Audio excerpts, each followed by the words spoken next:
Hello students, my self Deepak Yadav और स्वागत करता हूं आप सबको आपके ही यूट्यूब चैनल शिक्षण एकेडमी पर।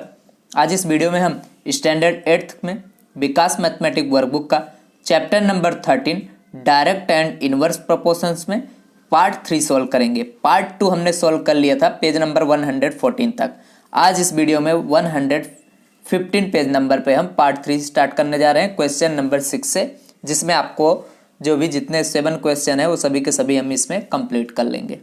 ओके स्टूडेंट, तो स्टार्ट करने से पहले अगर आप चैनल पे नए हो या फिर अभी तक आपने चैनल को नहीं सब्सक्राइब किया है, please first of all subscribe कर लीजिए एंड बेल आइकन को प्रेस कर लीजिए, जिससे आपको हर एक वीडियो का नोटिफिकेशन मिलता रहे। और इस वीडियो को ज़्यादा से ज़्यादा शेयर कीजिए, लाइक कीजिए, कमेंट कीजिए। ओके, तो स्टार्ट करते हैं। हम क्वेश्चन नंबर 6 में बोला गया है सॉल्व द फॉलोइंग सम्स। ये आपको जो भी सम्स दिए गए इनको हमें सॉल्व करना है। यहाँ पे मैं आपको पहले से ही ब्रैकेट बना के रख दिया हूँ, जिससे यहाँ पे टाइम ना लगे। आपको इस तरह से ब्रैकेट बना देना है और यहाँ पे जो लिखना है वो अभी मैं आपको एक्सप्लेन करता हूँ क्या राइट करना है। तो देखो क्वेश्चन में बोला गया है Vrinda drives a car at a speed of 80 kilometre per hour. एक वृंदा नाम की गर्ल है and she drive a car and जिसका स्पीड था 80 kilometre per hour. Okay, then to cover a distance of 720 kilometre. 720 kilometre का डिस्टेंस उनको cover करना था, 80 किलोमीटर पर आवर के स्पीड से कर रहे हैं। If she drives at a speed of 90 kilometre, अगर वो 90 किलोमीटर के स्पीड से वो ड्राइव करते हैं, अभी 80 से कर रहे हैं, देन बोला how much time will she save to cover the same distance. तो वही डिस्टेंस पे जाने में वो कितना समय वहाँ पे बचा लेगी अगर वो 90 स्पीड पे चलती है 80 के बजाय। तो सबसे पहले हमें यहाँ पे टाइम पता होना चाहिए। अगर वो 80 किलोमीटर पर आवर के स्पीड से जाएगी 720 किलोमीटर तो कितना टाइम लगेगा उसको। ओके, तो यहाँ पे स्पीड देख लो पहले। स्पीड इज इक्वल टू है 80 किलोमीटर पर आवर एंड आपको यहाँ पे डिस्टेंस गिवन है, जो डिस्टेंस है वो 720 किलोमीटर। तो टाइम निकालने का फॉर्मूला होता है यहाँ पे डिस्टेंस बाय स्पीड। तो D by S, that means आपका देखो डिस्टेंस कितना है 720 डिवाइडेड बाई 80। तो 8 से देखो 0 से 0, 8 से 8 1 जा 8, 8 9 जा 72। तो आपका आ गया यहाँ पे 9 आवर्स।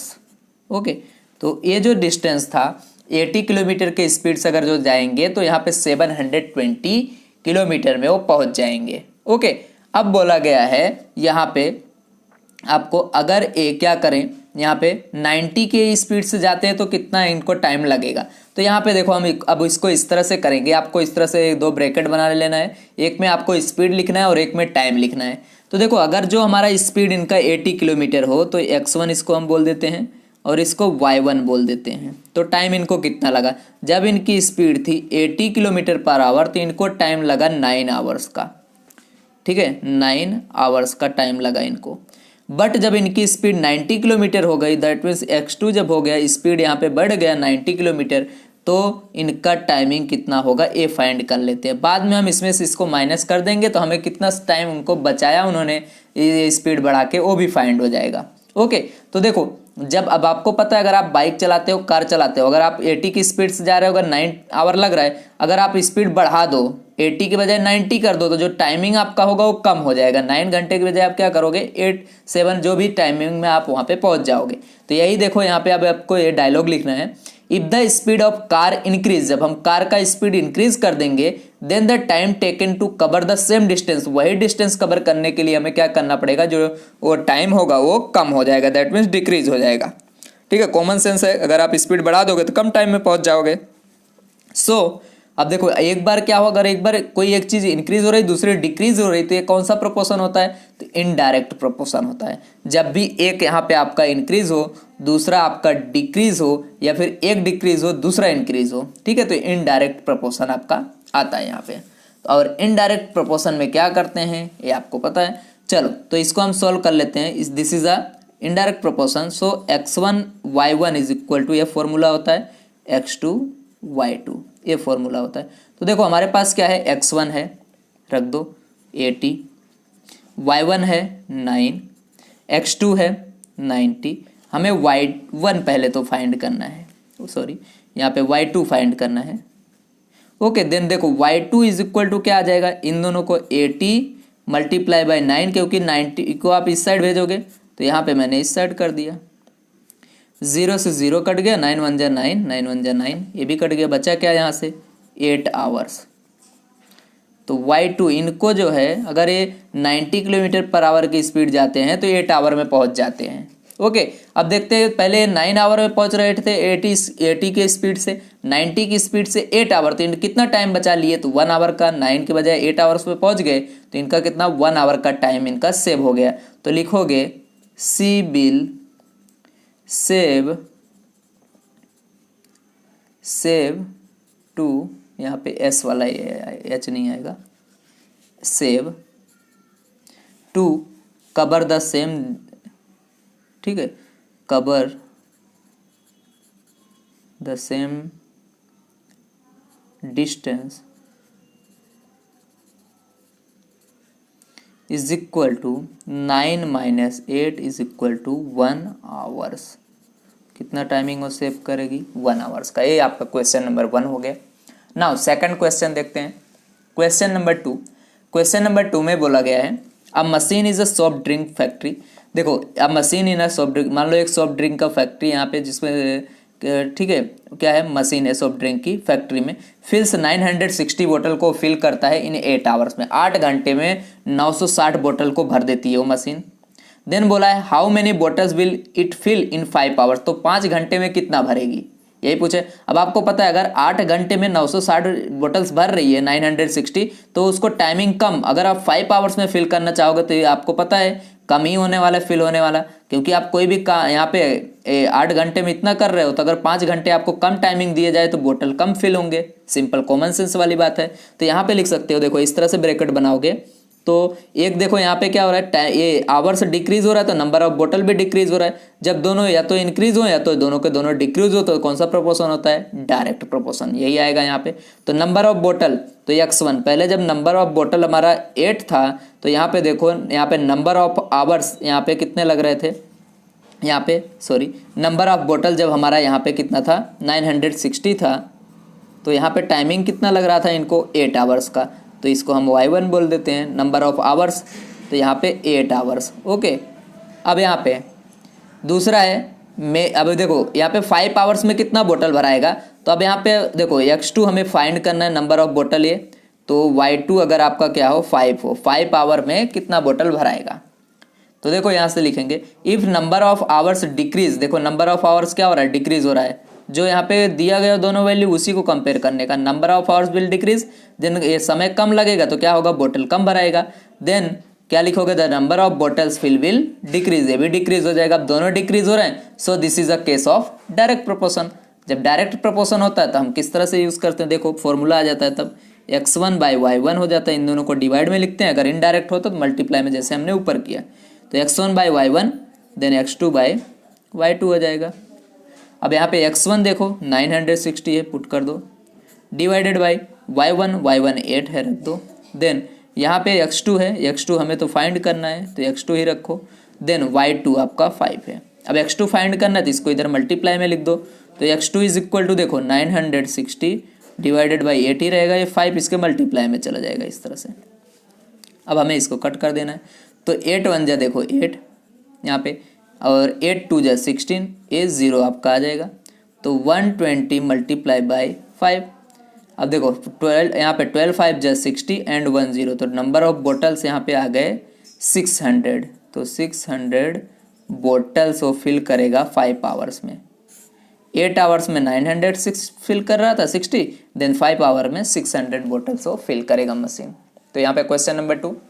क्वेश्चन नंबर 3 देखते हैं। अब क्वेश्चन नंबर 3 में बोला गया है when the length of ship is 25 metre. देखो एक शिप है जिसका लेंथ है 25 metre, then the mast is the 15 metre high. देखो मास्ट क्या होता है, इस तरह से अगर शिप होती है तो इसके ऊपर इस तरह से लगा होता है, इसको हम बोलते हैं मास्ट, ये हमारा है मास्ट। अगर जितनी लंबी शिप होगी उतनी बड़ी यहाँ पे मास्ट लगाया जाता है। ओके, तो यहाँ पे अगर ये 25 मीटर का है तो ये क्या होगा 15 मीटर का है।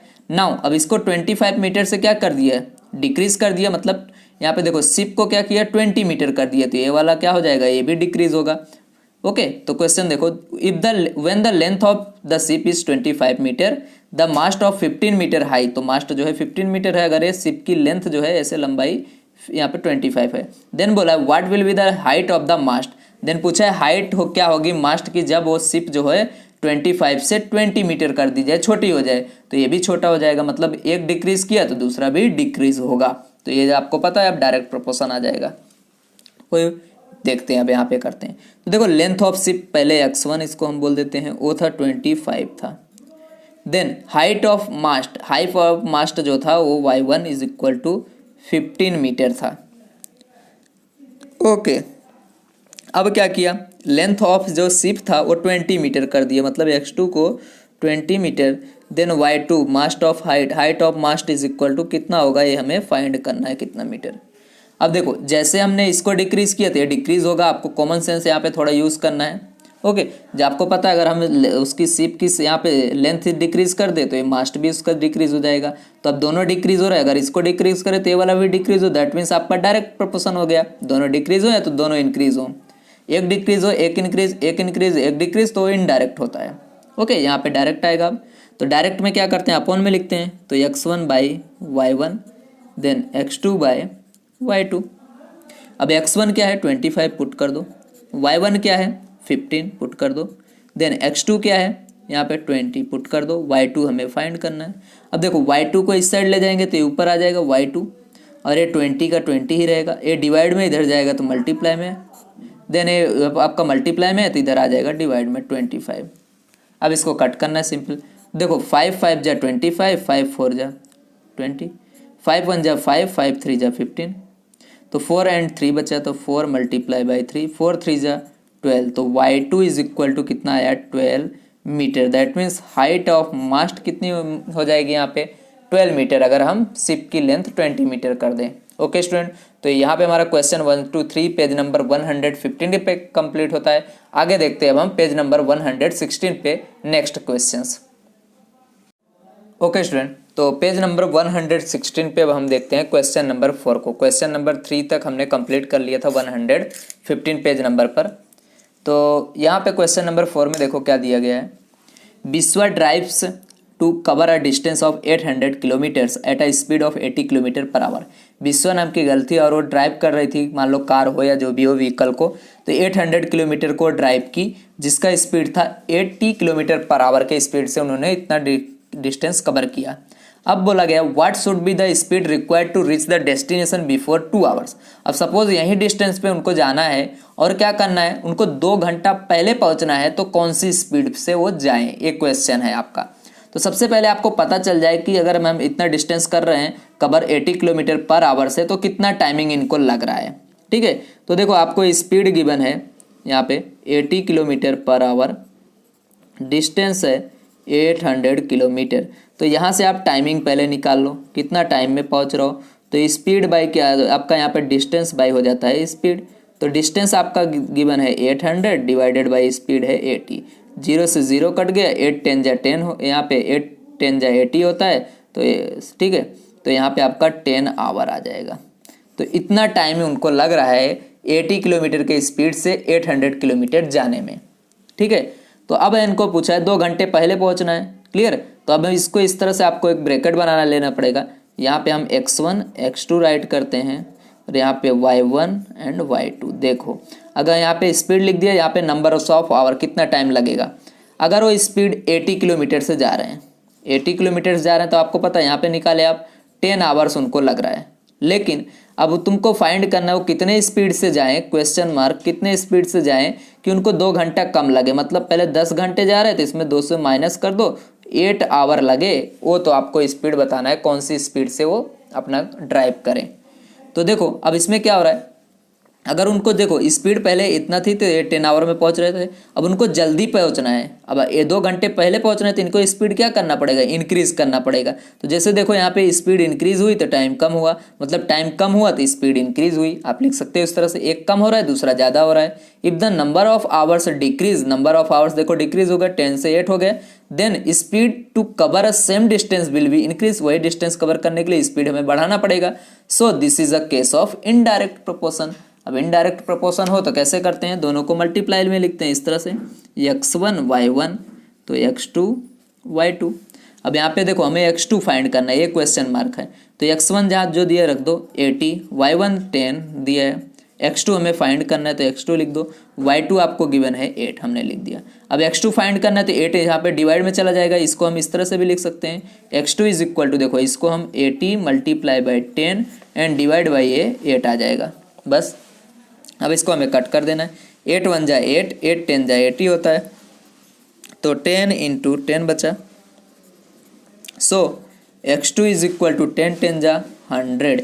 ये क्या है, स्पीड फाइंड कर रहे हैं, स्पीड फाइंड कर रहे हैं तो किस में आएगा, किलोमीटर पर आवर में। तो ये स्पीड से अगर हो जाएंगे 100 किलोमीटर पर आवर से तो 2 घंटा पहले पहुंचेंगे 800 किलोमीटर यहाँ पे जाने में। ओके, तो ये आपका क्वेश्चन नंबर 4 हो गया।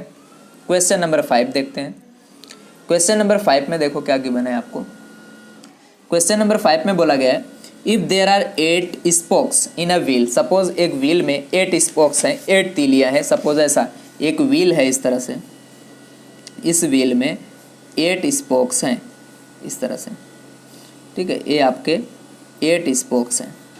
तो बोला है then the angle form between the pairs of consecutive spokes, that means देखो एक दूसरे के बीच ये जो एंगल हो रहा है ना, यहाँ पे पेयर्स ऑफ, इनके बीच का जो एंगल है वो 45 डिग्री का फॉर्म हो रहा है अगर उसमें 8 स्पोक्स हैं तो। अब आगे बोला find the angle form between the pair of consecutive spokes if there are 12 spokes. अगर हम क्या करें, यहाँ पे स्पोक्स का नंबर ऑफ स्पोक्स हम बढ़ा दें, अभी तो 8 है इस तरह से, अब यहाँ पे हम क्या कर दे 12 कर दे, दैट मीन्स 4 यहाँ पे इंक्रीज कर दे इस तरह से, तो जो स्पोक के बीच का जो एंगल होगा वो कितना होगा अब आपको पता है। अब यहाँ पे जैसे हम स्पोक्स बढ़ाएंगे तो एंगल क्या होगा, और पास पास हमें करना पड़ेगा तो ये एंगल क्या होंगे, डिक्रीज होंगे। जैसे हम स्पोक्स बढ़ा रहे हैं तो एंगल क्या हो रहा है, डिक्रीज हो रहा है। अब एक बढ़ाया तो दूसरा क्या हो गया, डिक्रीज हो गया, मतलब क्या आएगा, इनडायरेक्ट, एक बढ़ेगा दूसरा कम होगा तो इनडायरेक्ट होता है, ठीक है, एक घटे या एक बढ़े तो इनडायरेक्ट में आ जाएगा, डिक्रीज इंक्रीज। तो हम इसको इस तरह से लिखेंगे number of spokes and angles. अब इसको हम x1 बोल देते हैं, इसको x2 बोल देते हैं और इसको y1 और यहाँ पे y2 ऐसा लिख लिए। अब देखो नंबर ऑफ स्पोक्स पहले कितना था, 8 स्पोक्स थे, तो यहाँ पे एंगल कितना फॉर्म हो रहा था कॉन्सिक्यूटिव में 45 डिग्री का। अब हमने नंबर ऑफ स्पोक बढ़ा दिए, तो अब देखो यहाँ पे जो एंगल होगा वो कम होगा इससे, क्योंकि नंबर ऑफ स्पोक्स ज़्यादा हो गए, तो यहाँ पे कितना होगा वो हमें फाइंड करना है। मैं यहाँ पे क्वेश्चन मार्क लिख दिया हूँ। अब देखो यहाँ पे क्या लिखना है हमें, कैसे पता चला ये इनडायरेक्ट है, क्योंकि if the number of spokes increase, जब हम नंबर ऑफ स्पोक्स को इंक्रीज कर रहे हैं, कॉमन सेंस यूज करो अब, then angle formed between 2 consecutive spokes will decrease, तो 2 आसपास के जो यहाँ पे स्पोक्स होंगे उनके बीच का जो एंगल होगा वो 45 से कम हो जाएगा, डिक्रीज हो जाएगा। अब देखो ए इंक्रीज हुआ, ए डिक्रीज हुआ, सो this is a case of indirect proportion. एक इंक्रीज दूसरा डिक्रीज हो, एक डिक्रीज दूसरा इंक्रीज हो, तो ये इनडायरेक्ट प्रोपोर्शन के आते हैं। अब इनडायरेक्ट प्रोपोर्शन में हम कैसे लिखते हैं, दोनों को मल्टीप्लाई करने, तो x1 y1 x2 y2। अब यहाँ से हमें ये y2 फाइंड कर लेना है, तो x1 आपको 8 दिया है तो 8 लिख दो, y1 आपको 45 डिग्री दिया है तो 45 लिख दो, x2 आपको 12 गिवन है तो 12, y2 हमें फाइंड करना है। अब देखो y2 इधर रखे तो अब 12 को इस साइड लेके जाए तो देखो डिवाइड में आ जाएगा, तो 8 multiply by 45 divided by 12 is equal to y, तो इसी को हम इस तरह से लिख सकते हैं, ठीक है। y2 इज इक्वल टू क्या आ जाएगा, 8 multiply by 45 and divide by आपको 12 लिख देना है इस तरह से। अब इसको हमें कट करना है, तो देखो किससे कट होगा, ये 4 से कट हो जाएगा, 4 3 जा 12 एंड 4 2 जा 8 हो जाएगा। इसको कट कर दो, 3 1 जा 3, 3 1 जा 3 एंड 3 5 जा क्या हो जाएगा 15। तो बचा क्या आपके पास 2 इंटू 15, ये y2, तो 2 इंटू 15 मतलब 15 2 जा 30 हो गया, तो y2 इज इक्वल टू आपका आ जाएगा 30 डिग्री एंगल। अगर हम क्या करते हैं 8 के बजाय 12 स्पोक्स लगा देते हैं व्हील में, तो यहाँ पे जो एंगल फॉर्म हो रहा था वो क्या हो जाएगा, यहाँ पे कम हो जाएगा, 45 के बजाय 30 हो जाएगा। ओके, तो ये हमारा हो गया question number 5। Now question number 6 देखते हैं। अगर अभी तक आपने वीडियो को नहीं शेयर किया प्लीज़ सभी के साथ शेयर कर दीजिए, लाइक कर दीजिए अगर अच्छा लगा हो तो। ओके, तो क्वेश्चन नंबर 6 देखिए। क्वेश्चन नंबर 6 में कैसा दिया गया, 39 machine can complete constructing a road in 12 days. ठीक है, 39 मशीन लगी हुई है एक रोड को कंस्ट्रक्ट करने में, बनाने में, तो 12 डेज लग रहे हैं उनको, 12 दिन में कंप्लीट हो रहा है।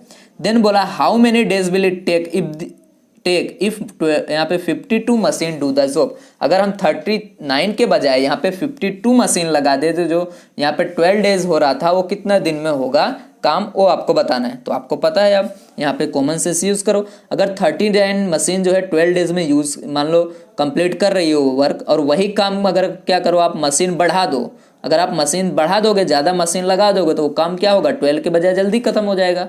मतलब अगर आपने क्या किया, नंबर ऑफ मशीन इंक्रीज किया, नंबर ऑफ डेज क्या हो गया, डिक्रीज हो गए। एक आपने इंक्रीज कर दिया तो दूसरा क्या हो जाएगा, डिक्रीज हो जाएगा। तो ये इनडायरेक्ट प्रोपोर्शन हो गया। अब हम इसको फाइंड कर लेंगे कितना डेज लगेगा। तो देखो इसको हम x1 बोल देंगे, ये वाले को x2 बोल देंगे। इधर नंबर ऑफ मशीन, यहाँ पे नंबर ऑफ डेज लिख देते हैं, यहीं पे हमें वो करना है। तो देखो if the number of machine is 39 then number of days is 12 days में कंप्लीट हो रहा है। If the number of machine is 52 तो हमसे पूछा गया है कि कितना डे में वो खत्म होगा। इसके बाद लिख दो ये, if the number of machine increase, machine को इंक्रीज किया, then for completing construction then number of days will be decrease. तो ये डिक्रीज हो जाएगा, कम हो जाएगा, कम टाइम में कंप्लीट होगा। अब एक इंक्रीज हुआ, दूसरा डिक्रीज हुआ। सो this is a case of indirect proportion. अब इनडायरेक्ट प्रोपोर्शन का केस है तो हम क्या करते हैं, x1 y1 is equal to x2 y2, इस तरह से राइट करते हैं। अब x1 क्या दिया गया है, 39 तो पुट कर दो, एंड y1 12 पुट कर दो, x2 52 पुट कर दो, y2 तो हमें फाइंड करना है इसलिए हमने y2 लिखा। अब y2 देखो इधर y2 रखें, 52 को इधर भेज दे तो 39 इंटू 12 बाई 52 हो जाएगा, इज इक्वल टू y। और इसी को हम इस तरह से लिख सकते हैं, मतलब y2। तो y2 इज इक्वल टू देखो यही रहेगा 39 multiply by 12 and divided by आपका 52। कट करो इसको, देखो ये 13 से कट होगा, 13 3 जा 39 एंड 13 4 जा यहाँ पे 52। अब 4 से ये दोनों कट हो जाएंगे, 4 1 जा 4, यहाँ पे 4 3 जा 12। अब देखो 3 इंटू 3 आपका हो गया, 3 3 जा 9, तो कितना लगेगा आपका, 9 डेज में कंप्लीट होगा अगर आप 52 मशीन यूज़ करते हो इंस्टेड ऑफ 39। पहले 39 यूज़ हो रहा था, 12 डेज लग रहा था। अगर आप 52 यूज़ करोगे तो 9 डेज में ही आपका वर्क जो है कंस्ट्रक्शन का वो कंप्लीट हो जाएगा। ओके स्टूडेंट, तो यहाँ पे हमारा पेज नंबर 116 पे क्वेश्चन नंबर 6 तक कंप्लीट होता है। और लास्ट क्वेश्चन हम देख लेते हैं अब इस चैप्टर का, पेज नंबर 117 पे।